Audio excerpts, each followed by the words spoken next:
Yeah, Schefty, you reported on the Rodgers situation, and I know you have a lot of sources, obviously, but I Well, didn't know. you guys have a really good source there. Hey, on one side, I feel yeah. like you have the other side. Exactly, and that's why I didn't know how much of that is kind of your just own personal thoughts on it, punditry, if you will, how much of it's inside information. As it stands right now, we heard that the Jets, I think it might have been in an article you posted, the Jets, in terms of looking for, a veteran quarterback, have their eyes set on Garoppolo, Rodgers, Derek Carr. They're going to do work on all three. But as it stands right now, what do you think the percentage is that Rodgers actually does get traded, potentially to the Jets?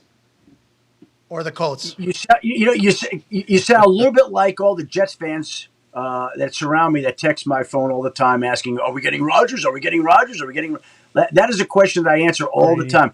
Here's what I would say to that. I think I do think that the idea of this trade is a real possibility. The man himself. Is that punditry? Hey, is that punditry or because anytime you give an opinion, this is how we have to view it as the rest of the world. Schefter knows everybody. Yep. Yes. So when Schefter gives an opinion, whether it's a source, like, hey, breaking sources tell me, or if you're giving an opinion, which you're great at, by the way. I think you do great. I think you do both very well. You should maybe look in the mirror and congratulate yourself on that because you're not just a fucking plug robot. I think you do. But whenever you say some stuff as a pundit, I believe, especially with the way some internet and some Twitter sites work with aggregating information, we all assume, boom, that has to be coming from a very solid piece of information because you're Adam Schefter. So it's almost like your resume affects your punditry a lot because we assume everything you say pundit-wise is coming from the resume that you've built with direct information, if that makes sense. Well, yeah, I appreciate you saying that. Thank you. I guess, look, here's the thing. We don't know how the Rodgers situation is going to play out. All I can say is there are enough people who think that it's a real possibility that he's going to be traded this offseason. I mean, there are people who do think that that's going to happen. Now, again, for all we know, the two sides are going to sit down and they're going to figure out something and they're going to discuss a way for both sides to move forward together and he stays in Green Bay. Like, that's possible, but it's also possible that they sit down, have the talk, both sides are open and honest with each other, and both sides decide, you know what? There's a window here to make a trade happen with the way the contract is structured. It would take place this year, and this would be the time for everybody, for as much respect as both sides have, to move on. Now, again, when you bring up the Jets, I believe, like I said this on Countdown last week, and all of a sudden it becomes a report. Adam Schefter's reporting the Packers will only trade Bingo. Aaron Exactly Rodgers in the AFC. Like, I'm talking just like I'm talking to you. Yes. Right? And so I said that I believe, and there are reasons I believe, that it would make the most sense for them to trade him in the AFC. That would be the more likely path if that's what both sides decide. And I still believe that. So if we go through and look at the teams in the AFC, what would be potential landing spots for Aaron Rodgers? Raiders, Colts, One, Jets. And I'd say, and I'll throw another one in there. Where's he building a home?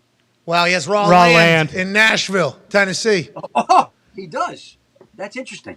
Well, everybody has raw land. Hey. This happened a year ago, Schefty, but you're right. So in the punditry thought, you said you have your reasons. Is that just because competitive football reasons? No. So again, I just think the AFC makes more sense. Let's go back to what happened with Favre. The Buccaneers were interested. The Jets were interested. They preferred, at that time, the Packers to deal him in the AFC. I believe the same thing, if they go that route, would happen again. So what are the places that would be in play?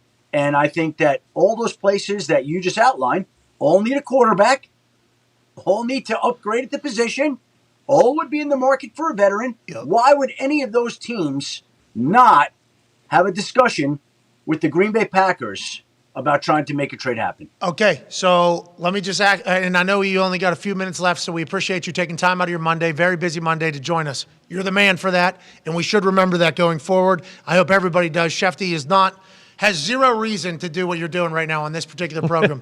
So those four teams, from all the sources, let's take punditry hat off. Let's take source breaking news hat back on here.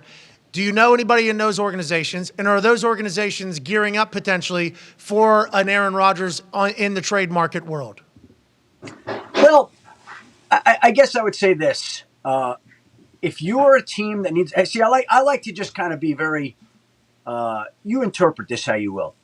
If you're a team that needs a quarterback and you're not doing your due diligence on Aaron Rodgers, then your team is being negligent. Okay, so every team is Yeah, in. yeah. So I Carolina. heard Colts are in. I heard Colts are in. Carolina Or maybe. NFC can't do it. Yeah, well, but he said that's just thinking. I mean, you don't know how that whole thing goes.